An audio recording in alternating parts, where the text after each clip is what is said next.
Hey guys, welcome to my channel Miss Recap. The film begins in France during the height of World War II. After a brutal battle, the Nazi army manages to penetrate an area of Paris. Then, a German soldier warns the civilians that those who harbor rebels will pay a heavy price. However, the general stops the witch hunt by ordering his men to regroup due to the enemy's proximity, even though the colonel insists they must teach the French a lesson just before pulling the trigger. A woman emerges from the crowd and assures the general that they know nothing about the resistance. This sparks a debate between the general and the colonel, although it doesn't last long because their enemies catch them by surprise. Perhaps I was premature in speaking in the plural, for it is actually about one man, a U.S. soldier, who fights like an entire army during his retreat. The colonel bids him farewell, using the name Ryder, revealing that it is not the first time they have met at point-blank range with grenades. The protagonist makes his way to the Nazi camp, but a sudden bullet brings him down. I didn't see that coming. It seems that what he experienced was a dream that went on too long, and yet he does not recognize the place he finds himself in. While exploring the area, he comes across a bag containing a rather intriguing assortment: a wallet without any documents, a pistol with special engravings, and the keys to a vehicle full of questions. The man goes to the motel receptionist, who informs him that he registered under the name Ryder, just as the colonel had called him in his dream. The newly christened Ryder finds himself on the outskirts with a spectacular motorcycle, which he soon discovers is his, complete with a past he cannot remember. The man begins to explore the city, a city he does not know either. In that same city is located the headquarters of the Sanborn Group, presided over by Mr. Sanborn, an aging magnate who is almost always accompanied by his assistant Jack.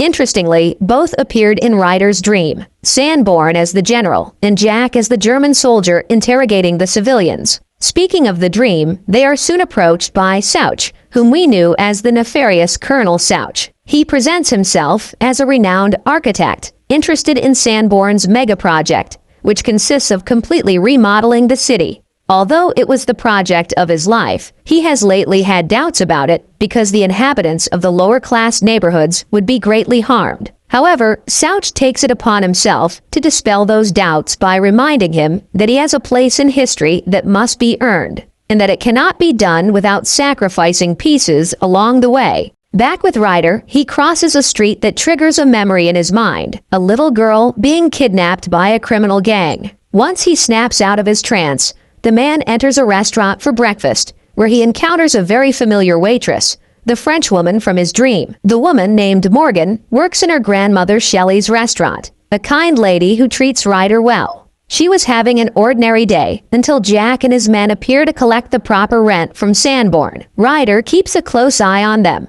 especially on Jack, who prefers to leave without causing further scandal. What a mess once again. Ryder asks Shelley if she has heard of any recently kidnapped girl in the city, as she seems unaware of anything. The protagonist leaves without even saying goodbye. As soon as he hops on his motorcycle, his mind transports him to the past, this time not to World War II, but to ancient Rome.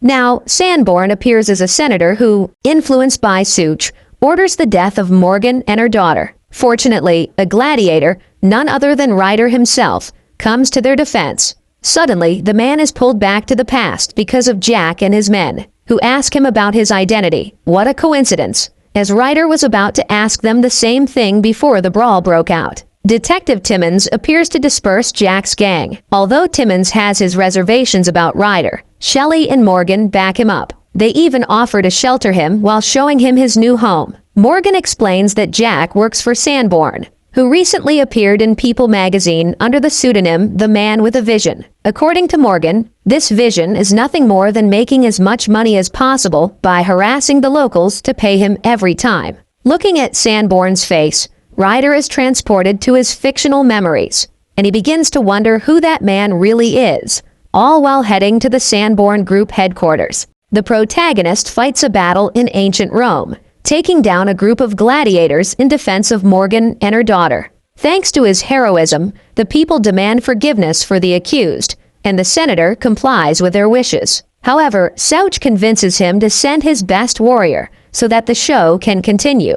Thus, Ryder duels against Jack and his men. In the present, the protagonist spots Souch leaving the building and soon realizes that he also appears in his peculiar dreams. Back in the restaurant, the man discovers that Morgan is an Ada. Due to a lack of money, she has not had the opportunity to practice her craft. At that moment, Morgan leaves the conversation after receiving a message from Roger Hammond, the most important counselor in the city. Intrigued, Ryder asks Shelley about that man. Morgan is part of his legal team, with which he intends to block the magnate's attempts to alter the city. When Shelley returns to her duties, Ryder is distracted by a newspaper ad for a missing girl not far from Anbor and her accomplices. They scheme a way to manipulate Hamo, since his record is impeccable and there is no possibility of blackmailing him. How do you break a man who already has everything easily? By taking away what he loves most in the world, his daughter. At night, Ryder receives an unexpected call from Souch,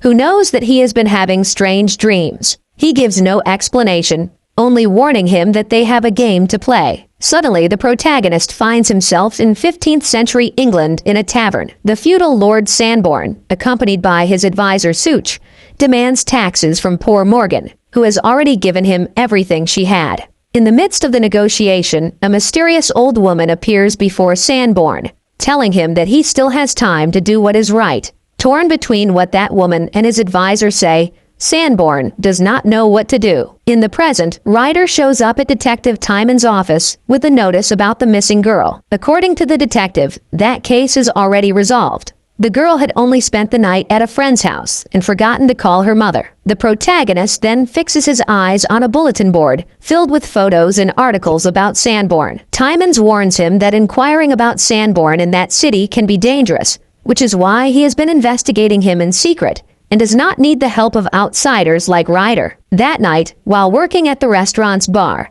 the protagonist is approached by Souch, who, setting aside his role as an architect, introduces himself as a motivational speaker. Suddenly, Ryder sees him as the Nazi colonel, the friend of the Roman senator, and the advisor of the feudal lord, the snake who is always telling Sanborn what he must do. After dropping that bombshell, Souch leaves as if nothing happened. Upon touching the architect's card, Ryder then returns to his memory of England, where he again fights against Jack and his henchmen in defense of Morgan. But each fight is more epic than the last. The only thing that brings him back to the present is Shelley's voice, warning him that he had been lost in thought all along. The next day, Jack, acting under Souch's orders, calls Ryder to offer him a job with the Sanborn group. Upon hearing this, the magnate becomes upset with Souch for his constant meddling in his business. In response, Souch asks him to watch the news, where Hammond is now promising to defend the city from Sanborn's onslaught. Furious, the old man vents his anger on his project model and gives his accomplices the green light to do whatever is necessary. Later, the protagonist meets with Jack regarding that supposed job,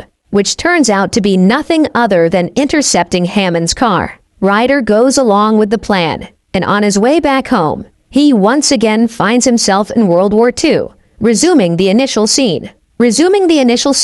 General Sorn orders the withdrawal of his troops. Although Colonel Souch calls him a coward, an enraged general shells an innocent family and soon regrets what he did. Caught between dreams and reality, Ryder encounters Souch, who makes it clear that sometimes evil must triumph so that good can continue to exist. He invites Ryder to stop fighting against the inevitable and to go with the flow of whatever is happening. And just as suddenly as he appeared, Souch vanishes as if nothing had happened. Back in the restaurant, Ryder is not greeted by Shelley, but by Morgan. Her granddaughter is covering his poker night. What luck for them. Unfortunately, their moment is interrupted by Detective Timons, who informs Ryder that after checking the records, he found no match whatsoever. Essentially, Ryder is a ghost, and he doesn't like ghosts. He prefers to evade the topic and continue his own business with Morgan. In private, she notices his collection of scars, memories of their past lives.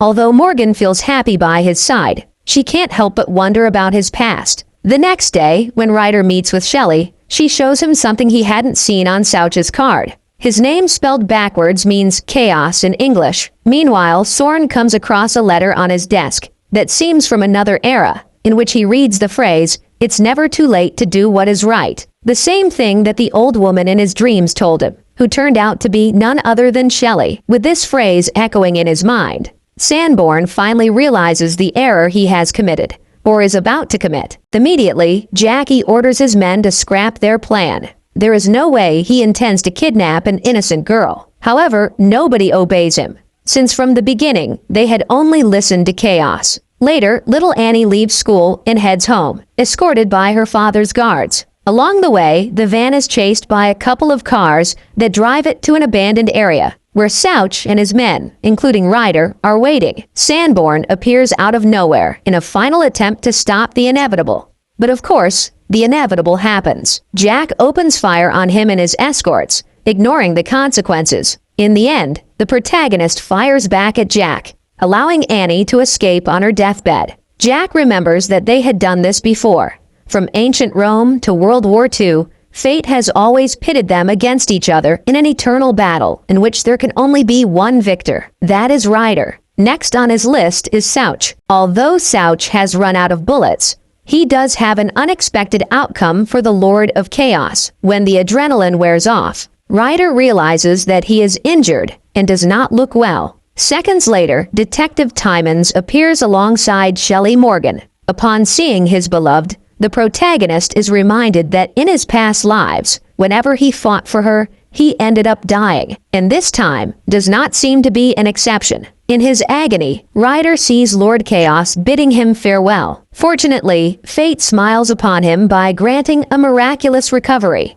or so he believed, because he then sees himself being eulogized at his funeral. Officially, he is a ghost. Before continuing his fight against Chaos, Ryder looks one last time at his dear Morgan. She turns to look at him and smiles. The movie ends here. Thanks for watching. Make sure you subscribe and turn on notification so you can watch more videos like this.